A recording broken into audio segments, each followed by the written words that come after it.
Hello, hello, hello, beautiful starseeds. Welcome back. I'm really excited about the topic today. It is definitely pulling upon some information that I have experienced, let's say, before. But there is a new element of this, and it was Nat actually who brought up this aspect, and she asked me if I knew anything about this thing, I guess, and I didn't, but then I started channeling some information. So I want to say that this video is kind of planting a seed for you, and I really highly recommend going and doing a ton of research if you're interested in this information. I don't know what to call it. So what I'm talking about is something called piezoelectricity. I'm probably butchering how to say that. I'll spell it for you. P-I-E-Z-O-E, and then electricity. Piezoelectricity. So Nat shared this article with me about piezoelectricity, and it was like a peer-reviewed, very science-y, lots of math and graphs and stuff that I just didn't understand. But the general concept was basically how to activate or deactivate this piezoelectricity, and if there is piezoelectricity stored within the pineal gland, which is really awesome. And then I also want to talk about chi energy, and what piezoelectricity has to do with chi. So once again, I am definitely a novice in half of this, and then I have had quite a bit of experience with chi and energy building. So I'm kind of just back and forth. So bear with me, and definitely go look this up. Go look piezoelectricity up if it does really interest you. So, okay, so piezoelectricity, from my understanding, is a certain frequency of electromagnetic energy that exists in dense objects or dense material, right? Dense atoms, okay? But it has to be a certain density within the object to be able to store piezoelectricity. Okay. So, one of the objects that is very commonly referred to within piezoelectricity are crystals. And it's because of the certain compound where they are able to store piezoelectricity. So now you're kind of already seeing why this would be a pertinent subject, but also one that is by far very understudied. And I think the more that we get some like spiritual, hippies, awakened souls into science, I think the more and more we're going to see peer-reviewed articles and studies on the pineal gland and crystals in general. So this is really cool.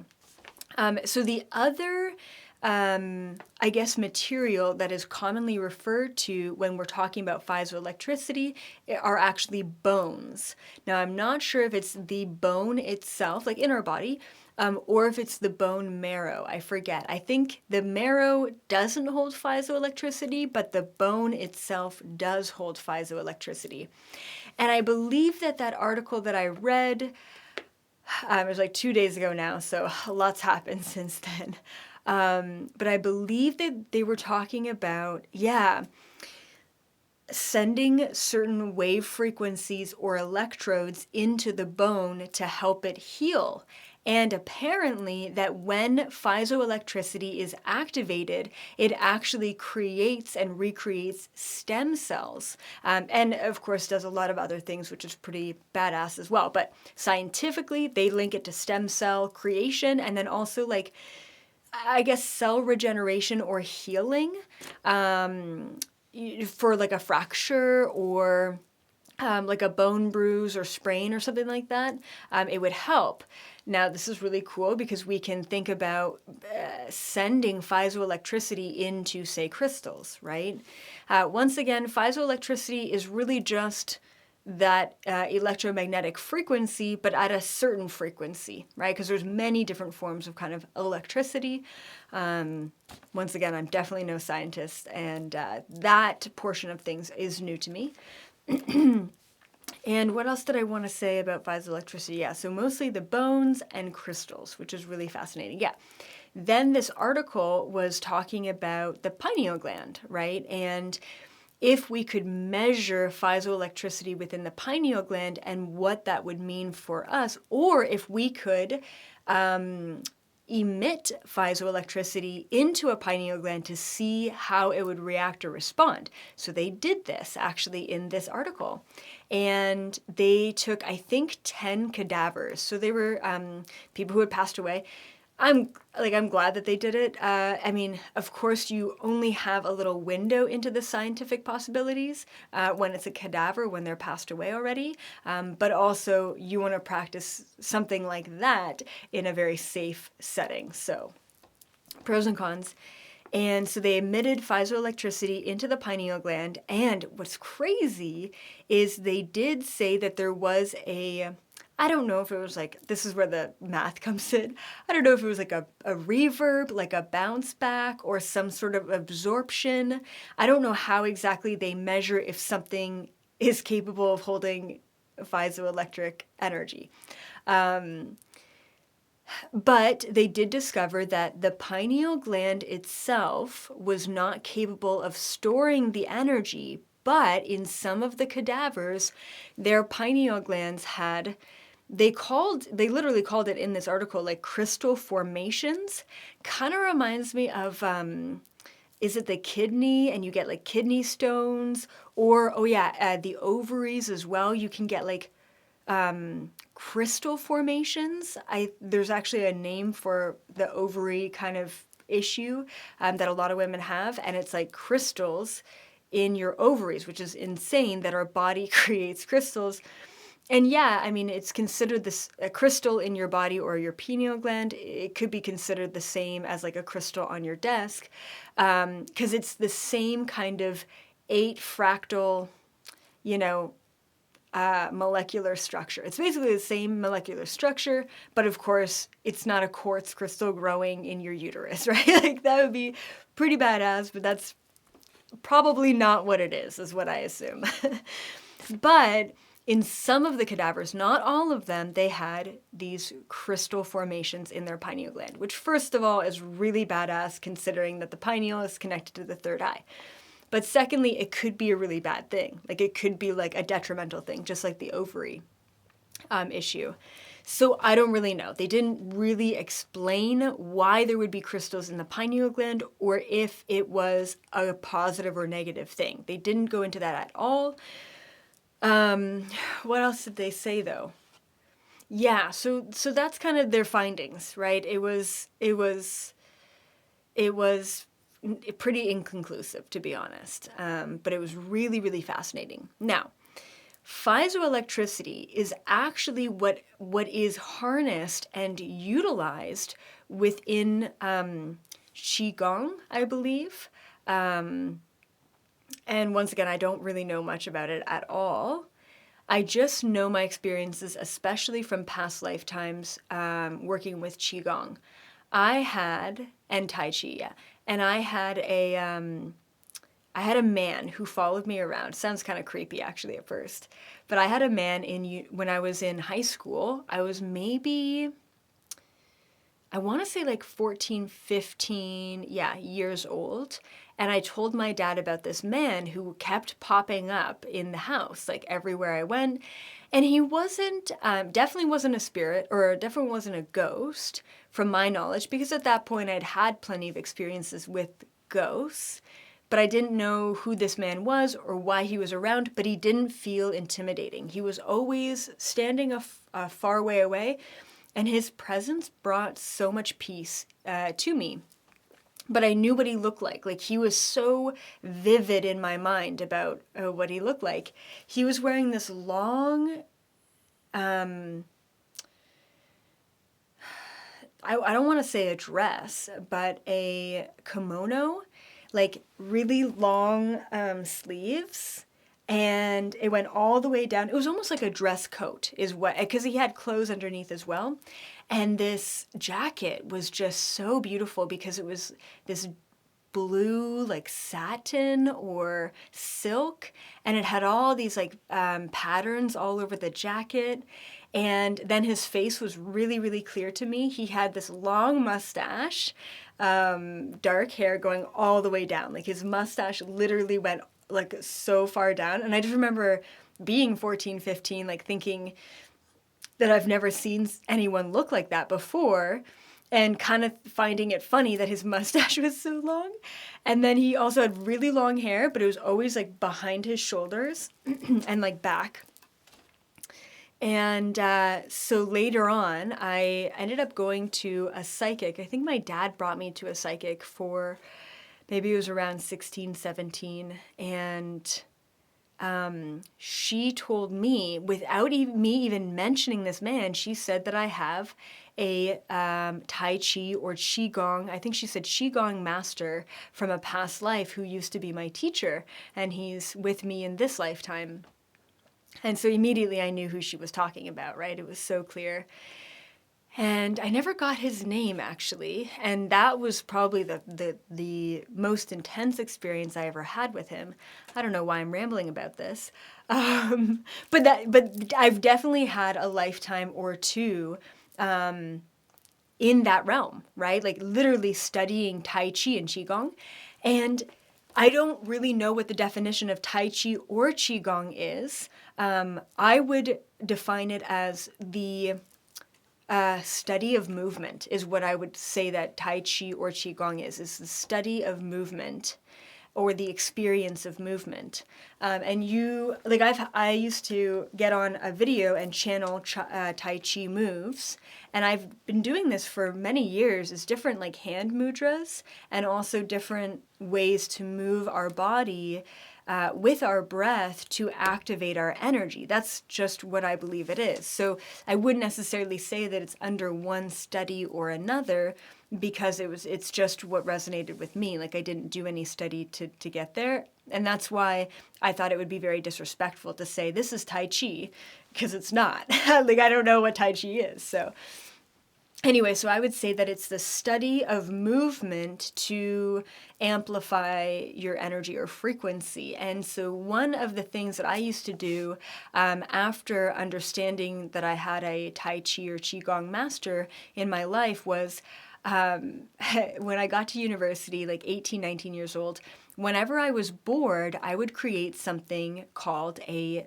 Chi ball, so C-H-I ball, Chi ball. Later on, I also found out that they're also called something like a Psi ball, which I think is a way better name, and that's P-H-Y ball or P-H-I ball, Psi ball. No, P-H-S-Y, something like that. Anyway. Really cool. I didn't know this was a thing. I had no idea this was a thing. It's just something that I started doing. And I'm going to also release a how-to video this month. Every month I'm going to be releasing how-to videos, a monthly meditation, and then these informative videos. And my how-to video for this month is how to make a Chi ball, how to make a Psi ball. So this video is actually really important to watch before that how-to video, because it goes into the energy that we have to access and harness and build within our body in order to make something like a Psi or Chi ball, which is really cool. And I'll probably explain more of what you can do with an energy ball in that video, which I'll film right after this. And what else did I want to mention about piezoelectricity and Chi? Okay, so what I believe is that we can harness piezoelectricity, which is really just electromagnetic frequency that is existing all around us, our torus, our aura, the planet's aura, the trees' aura. I mean, any living thing gives off electromagnetic frequency. We can harness that frequency in our environment And and I do this actually quite a bit in the astral realm. We can harness it, build it in our body, and then we can burst it out. Like it's like this giant explosion of energy or white light. And whenever I'm clearing, like whenever I'm driving, I try and clear as much spirits, energy, animals, like whoever is stuck or any portals that are around. I literally just start pulsating pure white light energy. I do that all the time in the astral realm. And so I didn't realize that there's actually a study within Qigong where you build your energy and you hold it up, and apparently you can store the energy or condense it to make piezoelectricity and then burst it out. Okay, so that's really cool that we can actually study that. Like, I would love to go into a science lab. I would have so many experiments, and maybe one day I have my own science lab, which would be, oh my God, why not? Why not manifest that? I'm 29. I've got a lot of life to live. I would love to have a scientific research lab. I'm going to like speak it into existence, where I get to study metaphysics and quantum physics. Oh man, that would be amazing. Like I would literally, okay, so in relation to piezoelectricity and utilizing the chi, and then I'll tell you like why it's beneficial to utilize the chi, right? Or this electricity. So I would take a measurement of the piezoelectricity in someone's bones, probably like a Qigong master, right? Or whoever's kind of practiced in the art. I would measure their piezoelectricity in their bone density in that moment, and then I would have them build up all of their chi energy and hold it in their body, and then I would remeasure their bone density and their piezoelectricity. Like, that's the easiest thing that we could do. And same thing, right? Like, imagine building piezoelectricity and injecting it into a crystal, and then measuring the frequency of that crystal before and after. I mean, so much to do, such little time. Okay. And what else did I want to mention about piezoelectricity and chi? Okay, so now let's go into like how to utilize chi energy or piezoelectricity, whatever you want to call it. Pretty much the same thing. So I believe that the kind of link between piezoelectricity and chi is the buildup of the electromagnetic frequency. It's the buildup of the energy. We always have low-level amounts of piezoelectricity in our bones. We always have low-level amounts of electromagnetic frequency, EMF, coming from many different things, and naturally are all around us in the air. So what I believe we can do, and I believe that a lot is possible. Like, I believe breaking the fucking barrier of this 3D matrix reality lies in accessing chi. That's how much I believe in it. And it could almost make me cry. I like love it so much. It's weird to say, but it's just so key. So all we have to do is access that infinite amount of EMF, that infinite amount of electromagnetic frequency. That's all we have. We have to access it and store it, but store it for a momentary time, right? Because if we were to store that energy all the time, I think that would end up draining us, or like, I just feel like the human body doesn't necessarily have the capacity to hang on to that amount of energy. Okay. So what can we do when we harness the electromagnetic frequency and control it? I believe we can do things like reverse aging. I believe that we can do things like instantaneously heal. I believe that we can do things like telekinesis, moving objects with our energy. I believe that we could do things like walk through a wall. I believe that we could do things like jump through different time loops and time portals. I believe that we could move into a different dimension to the point where no one sees us in the third dimension frequency and we're completely invisible, and then we can go back to being invisible, revisible, right? So there are so many uses to accessing energy and chi energy and building that up. And was there anything else I wanted to mention about piezoelectricity and chi? I just recommend that you look it up. That's what I recommend. If you're really interested in it, look it up. Look at Qi energy. Look at Tai Chi. Look at Qi Gong, you know? It's the movement. So I just do a lot, like nowadays I do a lot more yoga. I think my body just needs more stretching. I just feel like I'm getting older. I don't know. But definitely a couple years ago, you'll see some of my old YouTube videos. It's like, do Tai Chi with me in the morning. I had short hair. It's like 2 years ago. And I would take everyone through some Tai Chi movements. And I love it. It's amazing. It's a moving meditation. Yeah, so I recommend that you get into it because it does help us access building blocks to frequency.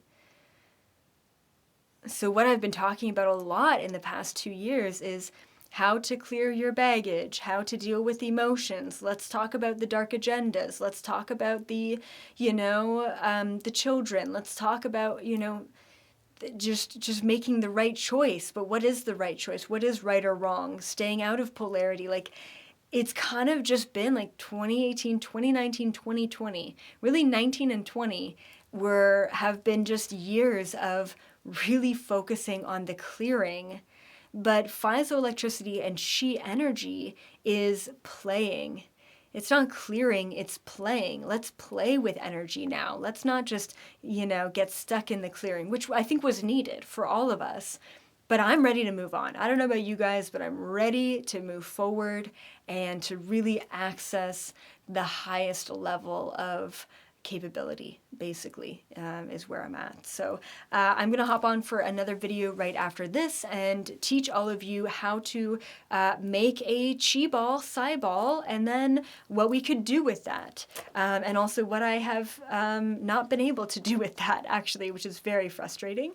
But yeah, I'll see you in a little bit. Thank you all so, so much for being a member. Thank you for being here. Have an epic rest of your day. Have a great rest of your week. And I will see all of you in the fifth dimension frequency.